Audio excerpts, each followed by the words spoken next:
Ooh, all right, ladies and gentlemen, welcome back to another 10-minute tips. It's your friendly neighbourhood nutritionist, Connor Rhodes from slimsociety.co.uk, and today we are talking about why most people fail most diets. Of course, this is not going to be every single reason why every single person fails every single diet, but this is honestly why the vast majority of people fail. If you have ever gotten a few weeks or a few months into a diet and then you just couldn't make it to the end, maybe you get bored of it. Maybe you get sick of it. Maybe hunger gets too much for you. Maybe cravings get too much for you. Maybe the restriction gets too much for you. Maybe your energy levels get too low. Maybe the results just stop. Maybe you get to the point where even just the thought of it makes you think, oh my God, I just can't do this anymore. This is why it happened, outlined on today's video. And of course, I'm explaining this to you so that next time you try and lose weight and you work towards your weight loss and your health targets, you can avoid this situation. Literally a huge part of my 6 Steps to Slim program is built around this concept right here. It's going to make perfect sense when I explain it to you, and you are going to wonder why, like I do, why other dieting programs literally do not even take this into account, even slightly. I'm not even kidding, and it's ridiculous. So here to explain, we've got 2 bar graphs. This purple bar graph, which you might be able to see, has got increments on it. It's got lots of little sections, essentially. This is how much weight you've got to lose. And this is up to you, of course, and it's different for different people, but these are the weight increments. If you've not got much weight to lose, let's say these are 1 pound increments, and you're planning to chip away at these until you get to the goal, right at the bottom. Excellent. If you've got more weight to lose, these could be 5 pound increments each. But that's okay. It's just how much each increment is not really important for the example. But here, let's say that you start your weight loss journey. You're feeling great, you've got gusto, you've got motivation, you start making healthy eating changes, maybe even go for a walk or 2. You start getting your step count up and you start chipping away at these blocks, whether they're 1 pound blocks, 5 pound blocks, 10 pound blocks. You start chipping away. Let's say you get rid of 3 blocks, like that. Yes, you've chipped away towards your goal.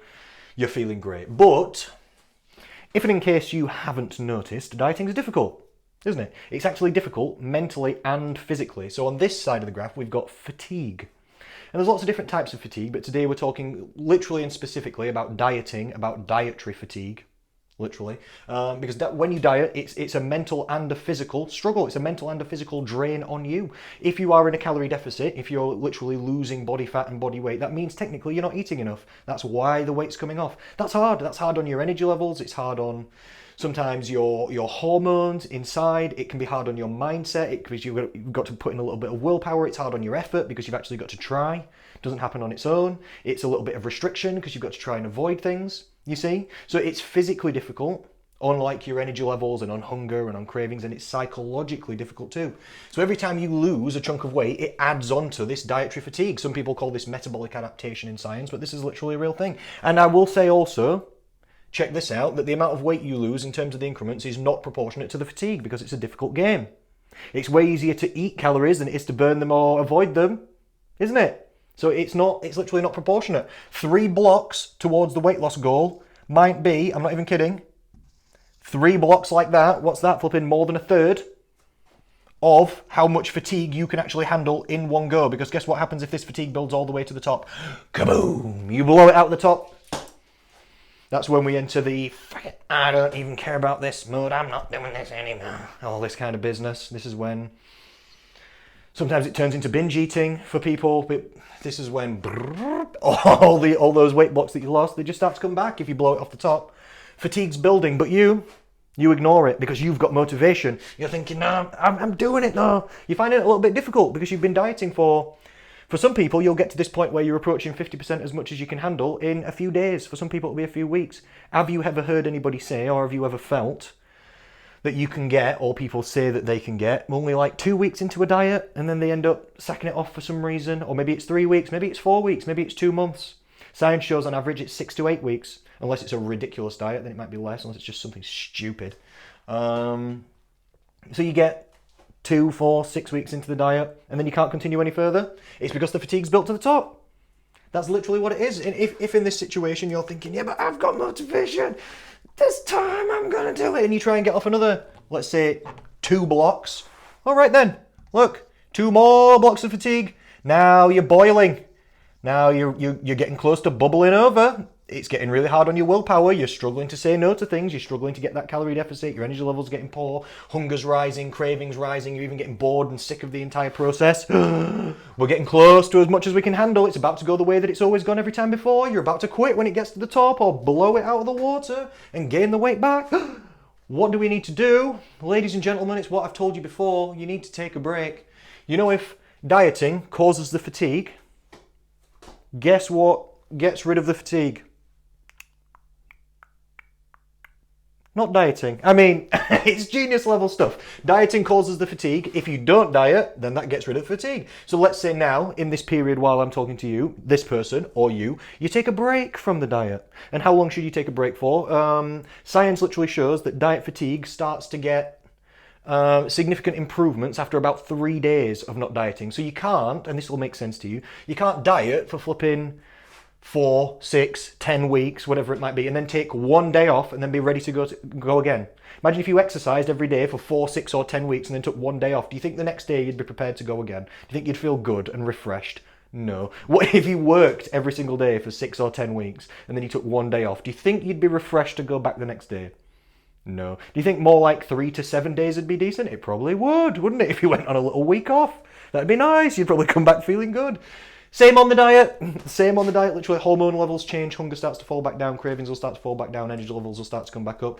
Within 3, and then good improvements as well towards 7 days away from dieting. So you take a decent break, and look what happens to the fatigue.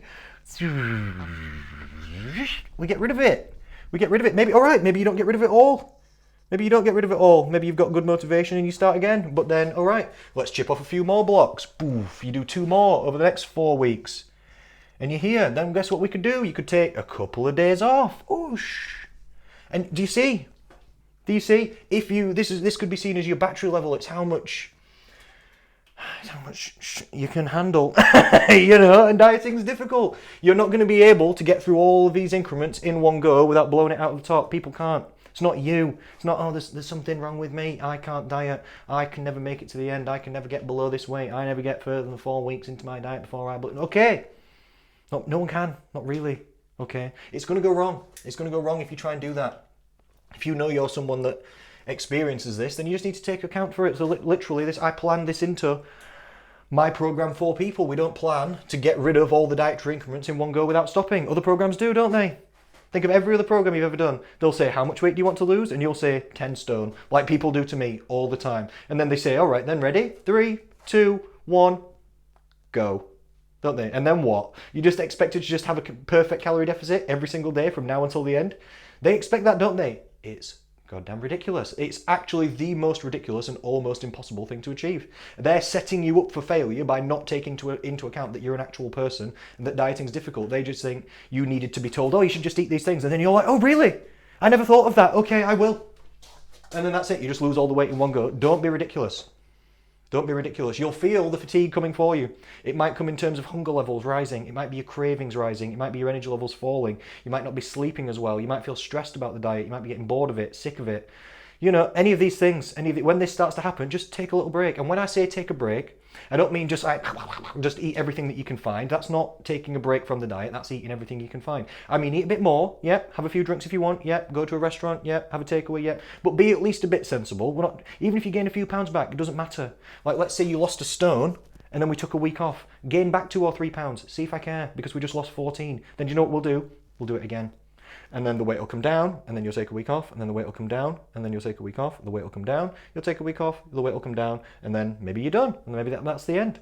And through that pattern, you'll actually be able to make it to the end, rather than, oh my God, okay, I'm going to start the diet on Monday, 3, 2, 1, go, ah! And you just try and run forward as fast as possible, and then just wonder why it explodes, or why you trip, or why you fall off track, you know. I don't.